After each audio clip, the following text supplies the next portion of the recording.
Genevieve, let's talk about love is actionable. And love is actionable. Please go ahead. Okay, definition of love: unselfish, loyal, and benevolent concern for the good of another. That sounds very pretty. Please continue. Definition of actionable: demonstrable. Demonstratable? Demonstratable, Demonstrable? demonstrable. Let's roll with it. Okay. Many people, including addicts, say they love someone with deep conviction. I love that person. If you ask them, do you love your mother? I love my mama. They will state more than anything in the world. Of course they say that. Most people have someone in their life that they love dearly, and they're not afraid to tell you about it. If you ask them, would you take a bullet to save your mom, sister, brother, husband, etc., they will respond, yes, of course, I wouldn't hesitate. Of course they say that out loud. Okay, please continue. Now when you ask an addict, has the person you claim to love ever made any request of you with regards to getting high, they often hesitate, and then they say, well, you know. Well, mom, wife, etc., did ask me to stop getting high. Asked you to stop getting high? Well, did you honor the request? Did you honor that request? No, but it's hard to stop. Blah, blah, blah. Well, love is actionable. Prove your point. If you claim to love someone, then you have contracted with them to care. A contract to care, legally binding. If you have told them and others that the person you love means a great deal to you, you have told them and others that the person you love means a great deal to you. You said it out loud. When you love someone in a real way, their needs, feelings, and help matter to you. That's the real way of love, not that bullshit love. Right, not bullshit love.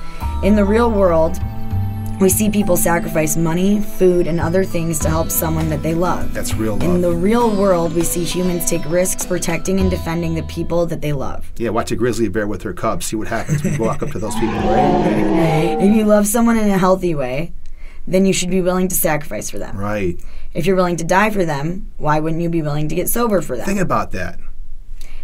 If you're willing to give them protection and would defend them from an intruder, then why wouldn't you be willing to protect and defend them from the pain of your active addiction? Wow, why wouldn't you be willing to protect and defend them from the pain of your active addiction? And where does this active addiction comment here?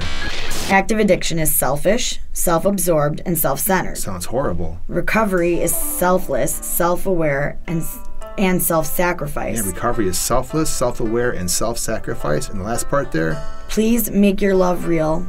Please make your love demonstratable.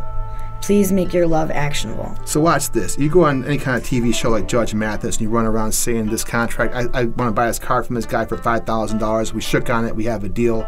It says, well, there's nothing in writing. Yeah, well, guess what? A verbal contract is legally binding. So if you're going to run around telling people that you love them, make that shit actionable. I got moms coming to my office and they're crying their eyes out and the kid says, I love my mom. Okay, why you got needles in your arm? Why you got track marks all over your arms? Why are you still shooting heroin?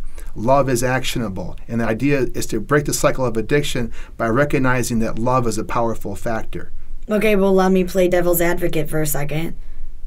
Active addiction is selfish, self-absorbed, and self-centered. So you're saying that all these addicts are selfish, self-absorbed, and self-centered? Inactive addiction. But guess what? When the recovery process kicks in, it's part of breaking the denial. And part of breaking the denial is to tell somebody, you do love your mom, right? So how come you wouldn't give her any heroin? Well, I'd never do that to my mother. Well, why not? And all of a sudden they'll say, because it's wrong. Then I say to somebody, well, guess what? I'm asking you to stop doing things that are wrong, because as you care about others, you should care about yourself. And self-love and self-care is also part of the process of recovery.